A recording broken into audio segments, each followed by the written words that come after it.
On passe à la phase 3. Du coup, on est sur le transfert et la justification. Donc, après l'explosion, donc tous les faits de violence, etc. sont passés. Soit la nuit passe, soit la journée passe, soit quelques heures passent. Et donc, du coup, il y a explication de ce qui s'est passé.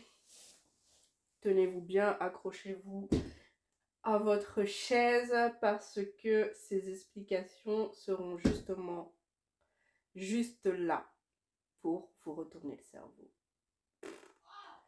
Donc, on est sur la minimisation de la violence. Comme je vous ai dit, moi le mien, il a dit, tant que je ne te mets pas de gifle ou de coup de poing, ce n'est pas de la violence. Comment les bleus se sont retrouvés sur mon corps? Comment les douleurs se sont retrouvées, ou même sur mes jambes, se sont retrouvées sur mon corps? Comment ma mâchoire peut être endolorie, avoir mal et avoir des bleus si ce n'est pas de la violence? Comment mon cou peut être marqué, gonflé si ce n'est pas de la violence? Comment mes cheveux ont pu rester sur le sol après que tu les aies retirés de tes mains si ce n'est pas de la violence? Comment mon corps peut arriver à être tétanisé sur le sol, mon cerveau est déconnecté de mon corps si je n'ai pas suivi un choc? J'aimerais qu'on m'explique. Du coup, faites attention à ça. D'accord? Faites attention à ça. Ça arrive à ce point-là où l'agresseur porte à moitié ou pas du tout la responsabilité de la violence. Ou même s'ils vont porter la responsabilité, sachez bien que c'est pour vous endormir. Ils ne vont jamais porter la responsabilité clairement et honnêtement et sincèrement des faits qui ont été faits à votre égard. Pourquoi? Parce que ce serait admettre qu'ils ont fauté. Parce que ce serait admettre que leur image n'est pas parfaite. Or, une personne manipulatrice a et doit avoir une image parfaite aux yeux du public extérieur. Vous, on s'en fout. Vous, ils s'en foutent. Vous, vous connaissez ses points noirs, vous connaissez sa face noire, vous connaissez tout ça d'eux, donc vous savez que ce n'est pas. Donc, c'est pour ça que dans une de mes vidéos avant, j'ai bien expliqué pourquoi ils vont vous décrédibiliser auprès de l'entourage et pourquoi au début de cette vidéo, je vous ai dit qu'ils ont besoin de garder cette emprise sur vous. S'il y a quelqu'un qui va venir vous retirer de cette emprise, comment ils vont après expliquer qu'ils ne sont pas coupables ou à moitié coupables ou parce que vous les avez, alors ça on adore, vous les avez poussés à faire que ils sont devenus violents avec vous. C'est fort, c'est fort. Du coup, vous allez vous sentir coupable parce que dans l'explication, attendez, je m'assois. Parce que dans l'explication, ça va être, oui, mais si tu n'avais pas fait ça, je n'aurais pas fait ça. On va reprendre l'exemple de l'anniversaire. Oui, mais si tu n'avais pas parlé à telle ou telle personne ou que je n'aurais pas entendu ce que tu as dit à telle personne, ça ne m'aurait pas énervé. Oui, mais si tu ne serais pas sorti, on va prendre l'exemple du parc d'attractions que je vous ai parlé. Oui, mais si tu ne serais pas sorti sans moi, ben du coup, je ne me serais pas énervée. Oui, mais du coup, si tu es parti t'acheter des vêtements, c'est parce que tu as des possibilités de sortie, des possibilités de faire des choses et les tenues que j'aime pas, tu es parti les acheter. Donc tu me cherches. Donc c'est raison d'avoir un conflit. Je t'ai dit que j'étais pas disponible tel ou tel jour. Donc du coup, tu fais exprès d'aller faire des choses pendant que je ne suis pas disponible. En gros, tu dois m'attendre pour faire des choses. Donc, c'est ce qui m'a énervée. Et des exemples comme ça, j'en ai plein. Vous en avez aussi. Vous devez les repérer. Et vous devez arrêter de vous sentir coupable de leur réaction pour des faits inexistants. C'est bien là le problème, c'est que les faits sont inexistants. Tu as le droit de sortir quand il n'est pas disponible.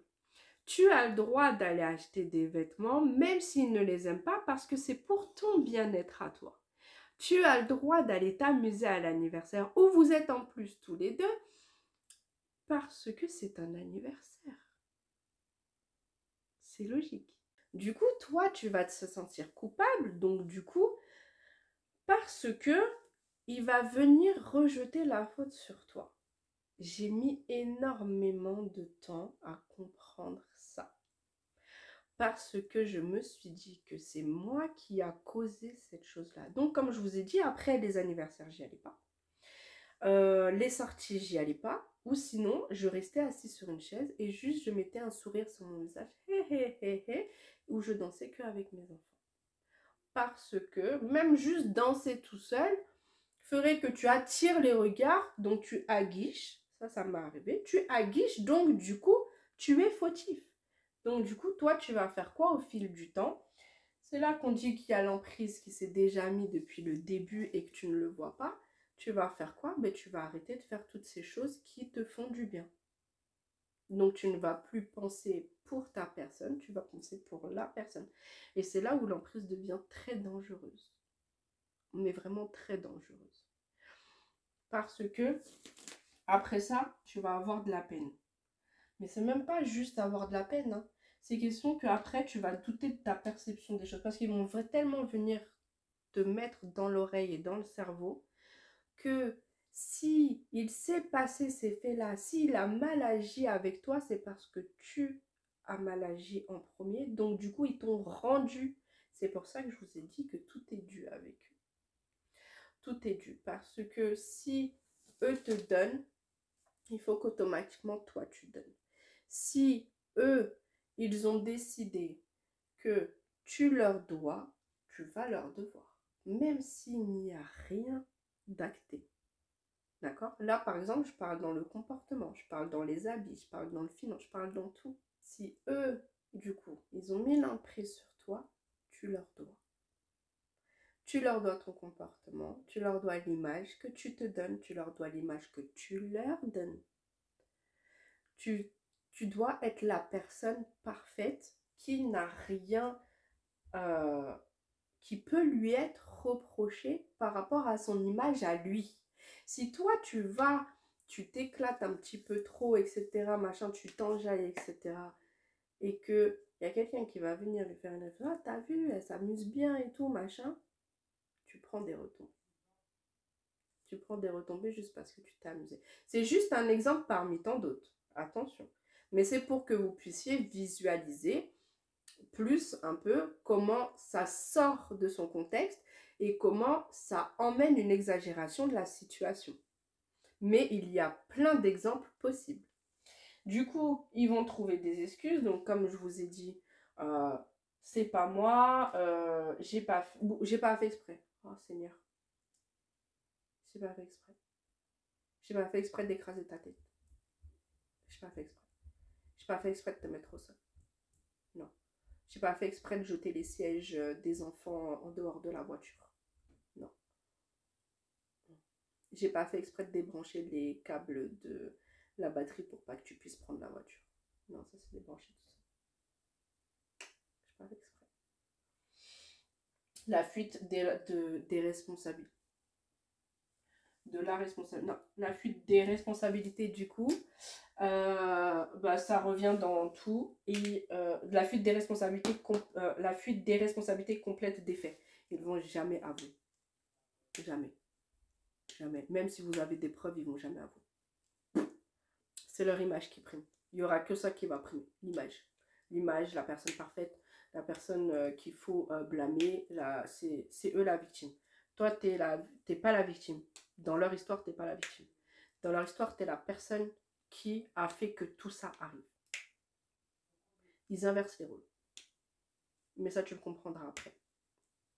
Quand tu seras sorti de tout ça. Donc du coup, toi, tu auras des doutes sur ta perception, comme on disait tout à l'heure. C'est-à-dire que toi, tu vas penser que c'est toi la personne coupable. Parce que justement, dans leur récit, tu seras la personne coupable. Et ils vont faire en sorte que tu te sens coupable. Et du coup, c'est comme ça qu'ils vont te maintenir. D'accord? Oui, mais regarde, j'ai fait ça pour toi. Pourquoi tu me fais ça? Oui, mais du coup, regarde. Par exemple, je repense à toute forme de violence par rapport à la violence BIP. Oui, mais regarde, t'as vu, aujourd'hui, je suis restée à la maison. T'as vu, aujourd'hui, j'ai fait le ménage. C'est dû. En fait, c'est dû. Tout est dû. C'est ça que je vous explique. Tout est dû. Même les tâches quotidiennes, même le soutien, même tout est dû. Tout est dû. Du coup, tu vas te sentir responsable et tu auras de la peine. Il faut pas. Il faut pas. Il faut clairement pas. Parce que, encore une fois, comme je l'explique, ce n'est pas toi la personne responsable de tout ça. D'accord?